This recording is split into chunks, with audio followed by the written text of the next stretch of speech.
Lads, if you're a Pats fan and haven't been to the Saint, I highly recommend it. Brilliant Saints pub, a lot of Saints memorabilia inside. Not a bad pint of Elton's either. Welcome lads to another match day vlog. Before we get into this big game, just a bit of reflection. I suppose I started this, I don't know, about 4.5 years ago or something like that. And when I started this, I remember crowds being down. I don't know, we were getting about 1,000 at games, sometimes a little more, sometimes a little less. And my mantra was, first of all, I started off just doing matchday vlogs, and that was it. More people into the game. There wasn't enough people coming into the games, in my personal opinion.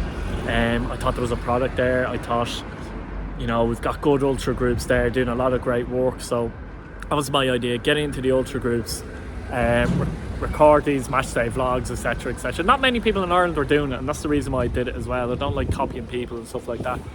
And it's fantastic now, isn't it? 4 years later ish, 4.5 years later, whatever, to see the crowds up and places full and grounds full.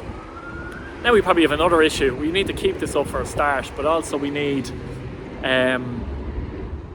bigger stadiums, don't we? And we need the government, we need the FAI, we need councillors between them all to really jump on this kind of bandwagon, if you like, or kind of strike while the iron's hot rather than jumping on a bandwagon.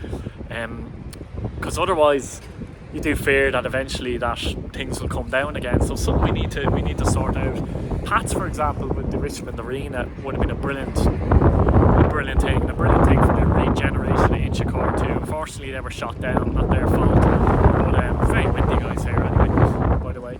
But yeah, something we really need to sort out now, I think. And it's great to see Dalymount, and we are getting going. We have Tallaght Stadium, other bits and pieces and stuff like that. But yeah, we really need to sort it out now. But it's brilliant to see the crowds up at the moment, and hopefully that keeps up. So guys, on to the game itself. By the way, the pitch at Richmond's in very good condition. We've talked about how the pitches are in poor condition this season, but God, sometimes we take it for granted, but the pitch at Richmond's fantastic. On to the game though. Look, it's a big game. Shamrock Rovers are starting to motor, aren't they? 3 wins in a row. They have so many threats on the pitch, it's unreal at times. And that's with Clark Ferrugia and the likes of Byrne still missing. Graham Burke has been good so far this season. Johnny Kenny when he's played. Aaron Green might play tonight though. But for me, the key man for Rovers is Darragh Burns, who's been Pats fans might like that, but he's been fantastic, hasn't he? He's played a different role though. He's kind of played in between the lines in a role with Burke, where they've kind of played as 2 number 10s, but they've had license to move in different areas between the lines. Burns generally plays on the right of the centre, but he's had a license to move basically anywhere he wants, like, you know what I mean, which is something that suits his game, in my opinion. He scored a couple of goals, 3 goals, 2 assists, so for me he's a key man tonight for Shamrock Rovers. Yeah, he's been really good since he got back. I think for Pats though, it'd be interesting to see how they play tonight. And the team hasn't been announced by the time, hasn't been announced yet by basically whilst I'm doing this. But for me, I thought Brandon Kavanagh was very good when he came on against Sligo, and particularly at number 10 position. I think that's his best position. I've seen him play for Shamrock Rovers B, I've seen him play for Bray Wanderers. He picks up the ball in the number 10 position. It suits him better. He's a technician. He might be the quickest in the world. So the wing doesn't really suit him as much, but he's a technician. He's got good vision, always plays with his head up. I think in the Pats team he's more likely to link up with Keating a lot closer than anybody else, to be honest with you as well. So I'd like to think he'll start tonight, and he's one to watch as well. The last time obviously Rovers came to Inchicore, they won the title. They won here 2-0 and they won the league title, and no doubt the Rovers fans will be letting Pats know about that.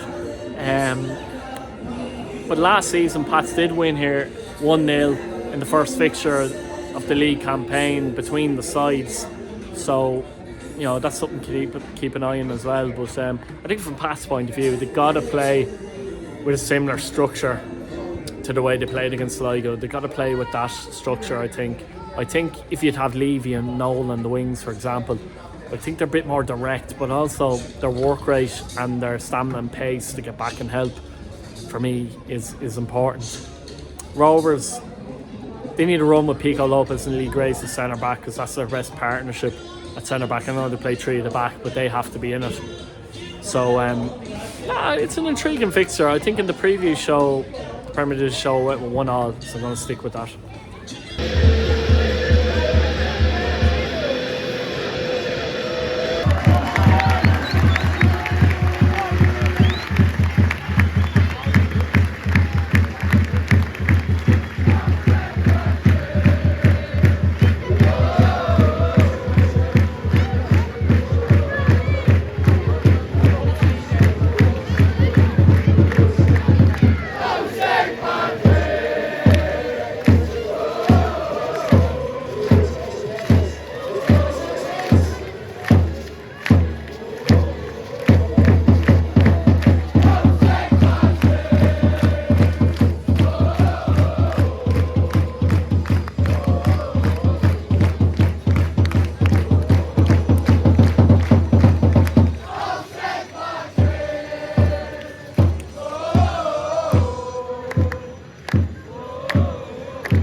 So lads, just out of the ground, St Patrick's Day 2, Shamrock Rovers 1 in a pulsating Dublin derby, to be honest with you. It was absolutely, oh, here's a bit of light here.